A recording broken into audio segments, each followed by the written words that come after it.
Hello. Hi, everyone. Welcome to the Reboot, the revival of the Harvesting Justice podcast brought to you by Pro-Life San Francisco. Welcome. Welcome, Robert. Welcome, Melanie. Thank you. So we're going to start off with just introducing ourselves and then telling you a little bit about who is Pro-Life San Francisco. So to start off, my name is Melanie Salazar.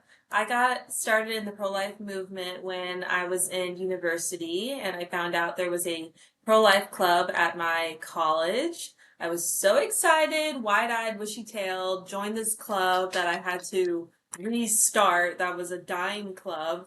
And from that point on, I was launched into the pro-life movement. I started testifying, lobbying, advocating for pro-life legislation, advocating for people to vote pro-life first, to vote for pro-life candidates, to advance pro-life laws. Got to do international pro-life work. I also was a trained sidewalk counselor, activist, did that for about 3 years consistently going out to the sidewalk of the headquarters of Planned Parenthood South Texas. I'm a Texan girl, by heart, by blood. Remember the Alamo, go Spurs go, yeehaw. I knew she'd say that. But now I've left my heart in San Francisco because after Roe versus Wade was reversed, was overturned by Dobbs and Jackson, and abortion became illegal in my home state, my home country, as I like to joke, Texas, I became very convicted that I needed to be somewhere where babies were still being legally killed. Of course, there's still pro-life work to do in places like Texas, but I just felt like with my talents and strengths, I was needed somewhere like California. So I began praying where was I to go next, and then I got a call that Pro-Life San Francisco needed a new executive director, and I've been with Pro-Life SF since September of 23. Yeah, 2023.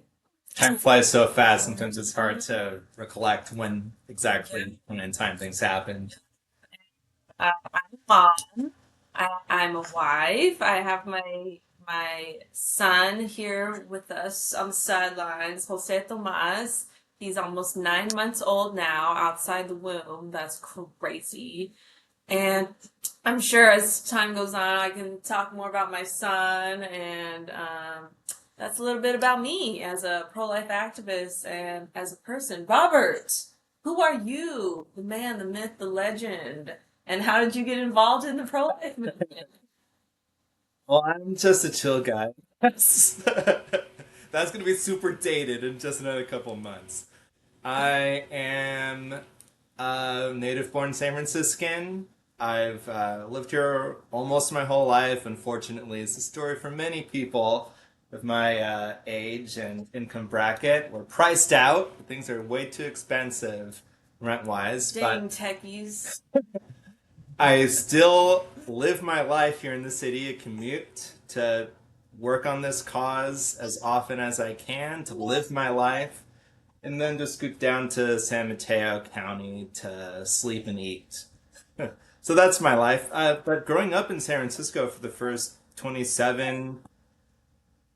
years of my life, it's just been fantastic. I love my city. I first learned about abortion when I was in high school, summer school, just before my senior year. And I was shocked because I had recalled, learning in high school or even in middle school biology that our individual life, or if you want to be very specific with your language, the individual life cycle of any living organism starts at a single cell stage.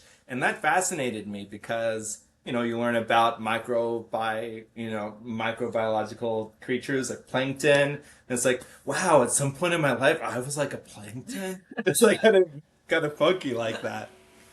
But so I was like remembering this little detail from middle school biology, and then in health class in summer school, I was hearing that if a woman doesn't want to be pregnant, a doctor, a medical professional could end that pregnancy. And then I was just thinking, wait, how could this be a real thing? Like, isn't that like already another human?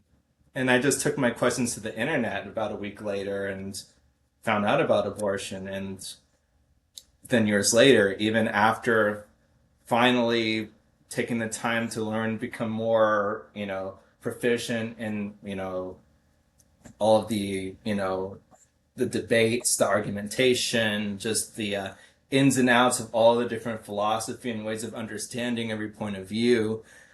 I didn't know the depth to which my own city was involved in the abortion business, which shocked me. It wasn't even really until 2018, 2019, like long after I started volunteering with Pro Life San Francisco, that I really learned how central this city is to the abortion movement. And that's when I knew that my time volunteering in Pro Life San Francisco was more and more important, that I needed to step up and do more. So I'm just a guy kind of checking in to do my responsibility, kind of, you know, do whatever is needed. What do you think? I'm just a guy. Okay, so now Is that a to reference to something I don't know? I'm just a girl in Oh, the I guess so. So, to now give a little reintroduction of Pro Life San Francisco, who are we? Pro Life San Francisco exists to counter the pervasive Bay Area abortion movement. We want to educate our community. We want to connect pregnant women and families to resources. And we want to counter the abortion movement. We are pro-life activists and also, in a way, watchdogs of the abortion movement. So, Robert, share with us about pro-life SF's history. Maybe the early days and how do we get to where we are now in 2025? Sure. So the first people who came together to start Pro Life San Francisco, a few members, Teresa Bukovac, Karen Rose, John Leiby, and they were there at the very beginning when we were a local chapter of Pro Life Future, which was this post-college young adult professionals thing that Students for Life was doing for a while. So after a year, Pro Life SF branched out to become its own organization, fully independent, no help from anywhere outside of, individual donors, individual donations, people wanting to keep this thing running. And it was fun just really, having an opportunity once I discovered them at the, about 3 months into their existence. I learned about them and having a place where I could plug in and really do what I felt I needed to do. I felt like I was in a place where I was needed, where I could contribute to something beneficial. And it was really a dream come true because sometimes you'll just see, an annual pro-life event come through, you know, here and again, maybe two or three of them in your local area. And then you don't know what else you're able to really fulfill in this calling. Because once you realize that, and it's, contrary to what a lot of really contrarian pro-choice internet commenters will say, no zygotes are being killed in abortion. Like, that's really minimizing what's going on. Of course, you might not really necessarily have any, might not have any emotional feelings towards a picture of a blastocyst either. But, I don't think like technically any abortions are happening at that stage either. But even, a 4-week embryo, seeing a photo of them, they of course don't, they look more like a shrimp than a human. Of course, scientific insight would prove that's not a shrimp, that is a human. You could tell from their DNA. And at a glance, yeah, that's, you know, that doesn't feel like it's one of us. But the older you get, even at, I would say, wouldn't you say like at 9 weeks you could tell that a little human is a human? Oh That yeah, I remember seeing my son I think I remember seeing him when he was like a little shrimp, like I don't know, but like a little gummy bear size. But I mean, we all look like I'm gonna look different in 50 years than I did when I was, two, than I did when I was 2 weeks in the womb. Like, I don't know. We're supposed to look different. Yeah. Yeah. And I kind of okay. This shows how like human and how natural we're doing this. I kind of forgot the connecting point that I was making Yeah. introducing Yeah. that. Do you remember where it's coming from with Well, that? we're talking about the history of PLSF. Right. So we're just shoot. I forgot exactly. Point where you were going with. Yeah, the point I was going with that. Bring up something else if you can. Well, PLSF started as a young adults group that then became its own freestanding nonprofit, and people wanted to see the work of PLSF continue. Oh, fun fact on like PLSF lore, if anybody's interested. Robert showed up to an event that Teresa was putting on because he was thinking, oh, let me invite them to my pro-life group that I'm starting. Right. Let me get these people to join my thing that I'm doing. The guy with no organizational skills. And Robert's sign at that first event was just like a giant encyclopedia. Like a paragraph of text showing, look, if a pro-choice person reads this, they'll be convinced of our position. They'll realize all the facts. All the works cited. Imagine. Yeah, thankfully, being with Pro-Life SF and other partnering organizations, we've been able to help people like me understand how to creatively share quippy, to the point, like, pieces of information, thought-provoking stuff, because you're not going to reach most people by sharing a paragraph of text. But it's good to have it handy, though. And I definitely want to highlight that. So PLSF was under Teresa's leadership for how many years? We'll see. From baby break, baby break. You good? He fell. Okay, it was under Teresa's leadership. Okay. He fell. Hey, how are you doing? How's he feeling right now? Just hanging out in his crib over there, right? Yeah. Feel better? All right, that's perfect. You get to be more pro-life than me. How great. So PLSF was under Teresa's leadership for Yeah, from 2016 till about 20. Well, she left her post as executive director in 2021, toward the end of the year.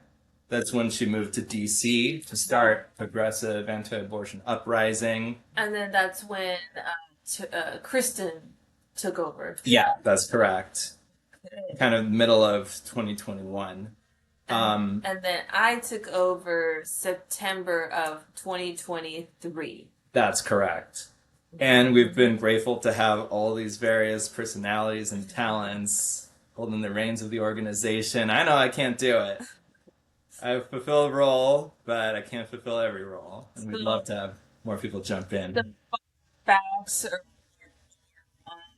pro-life and stuff is that the previous two executive directors were both atheists and vegan and progressive at the time, at least, and now I'm Catholic, and First one. my heart is vegan, I like to say. But when I found out I was pregnant, I started incorporating like dairy and fish back into my diet. I know, wah wah. And then and I don't really know where I lie politically. I don't know. Ah, yes. I have some values over here and some values over there, and I don't know. You'd say, I'm as a pro-lifer, You like not as like a overall, but as a pro-lifer, you're a progressive Yeah, pro-lifer. I would say I hold progressive pro-life values that people would deem to be progressive. Yeah. There's a specific definition to that. Some Yeah. people hear progressive pro-lifer and think it could only mean one thing, whereas different people might mean different things by that. Yeah. Yeah, I don't know what I believe about anything. I am unmoored, untethered. All I know that I'm confident on is the certainty of the pro-life stance. That it's not a religious doctrine I'm trying to impose upon everybody. It's just applying the value of human rights and justice to everybody without exclusions, without any exceptions. Of course, healthcare ought to be the highest quality to both moms, to parents, and the babies equally, and no one should be left out of that equation. Totally. So, uh, if you haven't already listened to the pilot episode, the original episode 1 of Harvesting Justice, definitely encourage you to watch that episode, listen to that episode, because there's so many golden nuggets in there that explain what is fetal organ harvesting, what's happening, what are the procedures that we're talking about, what is the malpractice that we believe is happening, and what we want to get into in this podcast eventually is what can we do about it. So, but before we get into that, Robert, can you give us a history on pro-life SF and fetal organ harvesting? How did we come about discovering this?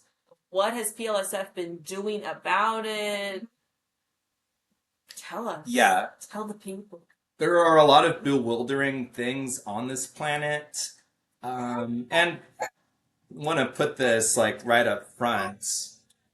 We are both like at heart fact checkers.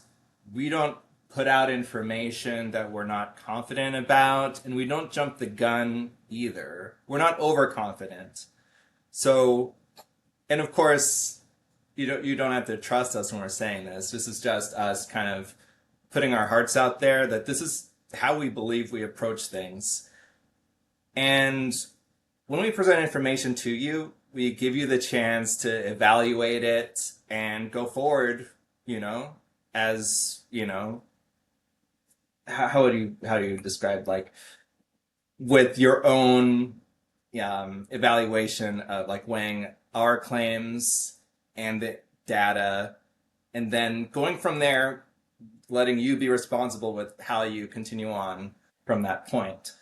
So back in 2015, we started hearing some news. Like this is both something like way back when you were in your student group in college, Yeah. right? And then what was I doing at the time? I was working in Fisherman's Wharf. More lore. More lore. Robert worked at the aquarium. And I met Teresa a year after this story, near the Pier 27, I think Pier 27 cruise ship docks. Yeah, that was a fun time. Really interesting that, chance meetings or, can lead to so much that you don't really even expect to happen, But yeah, just certain moments can turn your whole life. And one of them was, for both of us, I would imagine, seeing the videos in 2015 that were kind of being blasted all over the internet that covered the topic of fetal remains being dissected for specimens. And I can leave it at that. There's much more that the videos went into. But this is something that scientific institutions publish about openly, that abortion businesses have talked about being involved in. This is something that's not a secret or a hidden secret. It's just not something that's frequently published about, or at least wasn't frequently published about up until that time, for our generation at least. So we're both millennials. You're kind of a zillennial, right? Yeah, Gen Zillennial. There you go. And so 2015, this was my first time ever hearing about, scientists, you know, having this ongoing source of organs for their scientific experiments from abortion centers. And that just bewildered me. It sounded like science fiction. And there are all kinds of rules and regulations that organizations are supposed to abide by, but the practice itself at base is legal and supported by the government, subsidized by the government. People at university laboratories are getting paychecks to work on these experiments that are essentially demanding demanding stock from these abortion centers. What was your first reaction when you saw and heard about this topic generally? Oh my gosh, I remember when you were first showing me some of the documents that were given through the public records request that showed like we harvested X amount of livers or X amount of eyes or something. I remember going over something that said like we harvested a baby girl's clitoris, which is a part of a female genitalia, and I just remember being so shocked. Like, what does anyone want with a little girl's genitalia? A little baby girl. Like, I just remember being so disgusted by that. It sounds so dystopian, right? It sounds like that can't possibly be happening. These kids are making stuff up. Yeah, like anyone who's saying anything like this at all have to be making it up because that's such a terrible idea. Sadly, terrible ideas get put into practice in this world, and this wouldn't be the first time. And of course, it's important to delineate and distinguish between which horrible ideas have been initiated and which ones haven't been initiated. Sadly, this has been initiated. It's been in practice for decades, maybe 50, 80 years, but especially after the legalization of abortion in America, I would say the numbers must have skyrocketed. Yeah. And it's this vicious cycle that, the researchers are essentially justifying the existence of abortion by saying, oh, it's going to happen anyway, so we can continue to demand organs from these abortion businesses. Mm-hmm. And then the abortion centers on the other end are like, well, one reason why we must continue offering our services because these researchers are depending on us.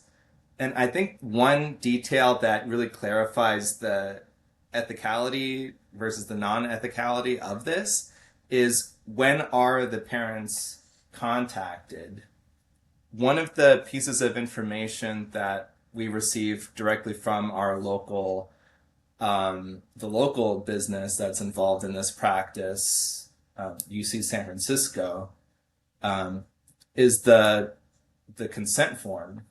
And what's the one thing that you remember about that consent form in terms of like when it's given to an abortion patient? It's given before the appointment, yeah? Correct. And that detail alone should clarify for hopefully a lot of people why this is so wrong and manipulative. Because consent is something that's supposed to be ongoing, right? You can't. Consent is sexy. We agree with that. And someone has the ability and should be given opportunity to change their mind at any point about anything that they want to be involved with. Correct? Correct. So when someone, for whatever reason, is abortion-minded, they sign a form, they walk to a center, they have a conversation, and then minutes, a day, or just a flip of a page afterward, they're confronted with this piece of paper that says, and uses language like very kind of innocuous, veiled language that says, would you like to donate your pregnancy tissue? Pregnancy tissue in quotes. Because if you sign yes, this will help advance cures and it'll help advance medical research, help sick people, sign the dotted line. And this takes away the opportunity for that person to choose life for their child. It removes any doubts or second thoughts Yeah. by So it making. makes it sound pretty good. Like I'm doing a service for society. Yeah, there was even a doctor by the name of Ruth Eric who was had a conversation with a pro-life activist. Conversation was recorded on a hidden microphone, and this was published in a trial here in San Francisco. This doctor involved in the consent process of, you know, trying to get specimens from these pregnant, women. She said herself, yeah, it's like a silver lining. It makes it sound so, her experience sound like it's going to have such a much greater outcome. I just think that just like a pro-life activist, David Leiden, has said that to these industries, these women's children are worth more to them dead than alive in terms of the societal benefits that they can create, like being specimens on a platter. It's just so disgusting. I just like the people who say this sounds too horrific to be real. I'm sitting here knowing it's real, having read the published studies like on the National Institutes of Health website, and having to sit with all this information in my head like sometimes you're just so speechless about it. And even just right now I'm trying to think, okay, which aspect of this do I want to talk about, what piece of data, and I'm like, There's so it's much. just sick, and I don't really know what I could say at this second. Mhm. So PLSF has done public comment to the UC Regents. Yep, the leaders of the University of California. And PLSF has done that multiple times with our friends from the group survivors to try to get a meeting with Sam Hawgood, who at the time was the head of the Board of Regents, correct? Not anymore. Actually, John Perez is the longstanding president of the Board of Regents when we were delivering public comments. Hawgood is the top guy at UCSF specifically. Yeah. He's always there at the Regents meetings. So I know there were efforts made to hopefully get a meeting with Sam Hawgood. And what other efforts has PLSF and our friends have done to fight the fetal organ harvesting? We have done a lot of public education. We've created multiple social media posts, websites, a repository of data for people to learn from, and try to teach the public about public records. So you might be familiar with the federal kind of national version of FOIA, Freedom of Information Act, how information regarding public entities, like anything that's government owned, that's us owned, that's collectively owned by we the people, we have a right to information about the inner workings of these institutions. So with UC San Francisco, which is a publicly run university by the state of California, a medical school and medical research institution, we can get records from UCSF directly, like a direct handoff, and with various rules and regulations, stipulations of what they have a right to redact.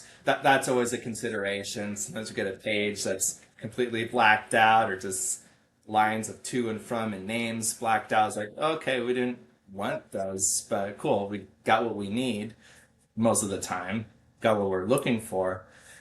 we've been able to publish the useful information on the internet so people have an opportunity to see for themselves the inner workings of the organization beyond what they publish directly to the internet themselves. We also share with the public how the record collection process works. Say you can contact this person and give them this uh, code number, this line of numbers, letters, so that they can verify like, is this public record real that Pro Life San Francisco published online? You can have UCSF contact you directly, and they'll say, oh yeah, that it's exactly the same document that we can give you. Like, it's not a fake document. So people don't have to trust us at any point in this, but we want you to see what we're putting out there. And where can people go to look at this information that you have compiled, that PLSF has put together? Well, you can go to prolifesf.org/UCSF, and there's a button not too far down on the screen that says UCSF Records. That will take you to a second page that has several, like dozens and dozens of PDF links where you can see the documents, the timeline that they came in. And with this repository of information, the point is to get the public. Emotion isn't a bad thing. It's bad when it's like in charge of what you're doing, because then you could be taken in negative directions, or just like you need to use your mind, your heart, you have to balance everything out. But Your soul, you want people to be, or your spirit. logic. Robert and I have an ongoing joke. Since Robert is agnostic about being agnostic, we'll be like, praise logic. It's kind of an inside joke. You might understand later on. But we want the public to be upset about things that are worth being upset about. And with that, like by capturing the public's, helping, these victims, these families, these babies, most specifically, helping the public, to see their plight, to capture the heart of the public for their sake, we can band together and be a real engine for change in our city, in our culture. And with San Francisco being the metropolitan place it is, a beacon, national, how do you describe it? How we export culture across the country, across the planet. If we can change our culture's heart on, or even just utilize the multimedia landscape that exists in this area to broadcast this message of protest across the world, we can affect a lot. If we can get this message and get a local population of Californians to cry out against, and demand an end to this practice of targeting these patients, these these pregnant families before their abortions, when their babies are alive and kicking inside, even up to 6 months, which the documents show, even at 6 months, healthy pregnancies, healthy parents. It's, we just, you can imagine so much happening in terms of the effects. We want enough people to be inspired across the planet to, ensure that institutions know that this isn't something that's acceptable in our society anymore. I think it's so important for Pro Life San Francisco to exist in the space that we have created for ourselves, because I feel like we can be a beacon of light, a beacon of hope for other people, no matter where you are, to be inspired and empowered that if you can be pro-life in San Francisco, you could be pro-life anywhere. She said it better than me. You definitely said that better than I did. So, what can you expect of this podcast going I forward? think he wants his bottle again. I think he. Oh, you were right. So, what can you expect? We hope that this will be an ongoing show, and as you can see, as you've heard from Robert, his brain is filled with so many more intricacies about this topic specifically that have yet to be shared to you, the people, that we want to share to you, the people. We want to hopefully bring on other guests and experts who have also fought in this movement against fetal organ harvesting, fetal organ trafficking. And we want to inspire you, the people, also. What's happening? The level. It's good. Oh, yeah? Yeah, I think it's Yeah, I fine. don't know how the strong works. To know not only one, what's happening, but two, what can you do about it? I think that's such a big thing, is what can be done, because it does feel like we are up against a Goliath, a giant monster, which is the abortion industrial complex. And I know for me personally, Set the word.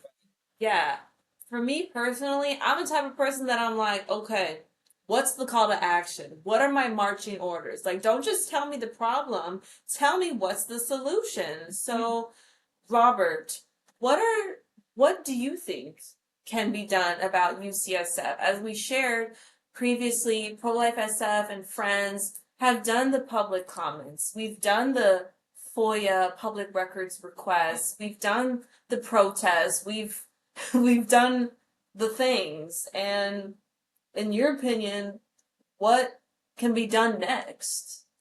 Well, okay, one thing I failed to bring up earlier was public outreach directly in front of UCSF hospitals. So, Yeah. multiple occasions, we have gone out with pamphlets, leaflets, either ones designed by ourselves or ones designed by our partner organization in this effort, Survivors. And make sure we can educate people from the community who are either patients, family of patients who are willing to take a flyer, willing to stop and have a conversation, or just pass by, take one, and read later. Ensure they have a chance to know what's happening in their local area. If anyone who takes a flyer is a staff member or a student who's getting trained at those UCSF hospitals, even better, because they have a chance to have a stronger voice regarding what happens inside their own institutions. Though I'd say that we all have, a part to play, whether you're a staff, student, alumni of UCSF, a community member, someone who just is a resident of the Bay Area, or if you live anywhere near a UC healthcare institution, research laboratory. This is something for, and of course, the fact that UCSF has a global footprint as well. Even their abortion initiative, the Bixby Center, has an international footprint. If you care about the expansive, just a more ethical frame to operate by in our public medical, systems, you should care about this. And yeah, what do you think? Well, just like bouncing ideas aloud, one of the things that is a tangible step that people can do, I think, would be to personally email the regions. Yeah. That you don't have to wait for public comment to do that. Yeah. You can personally email them And I think that's something we as Pro Life San Francisco can work on within our own website is a way to streamline, making it painfully easy for people to be able to contact the regents and say why you stand against fetal organ harvesting and demanding ethical research now. And also just bouncing ideas aloud. I feel like maybe at some point to like ramp it up, I'm just like thinking inspiration from the Justice for the Five campaign and the work that's been done to try to get like a congressional hearing with their killer Santangelo.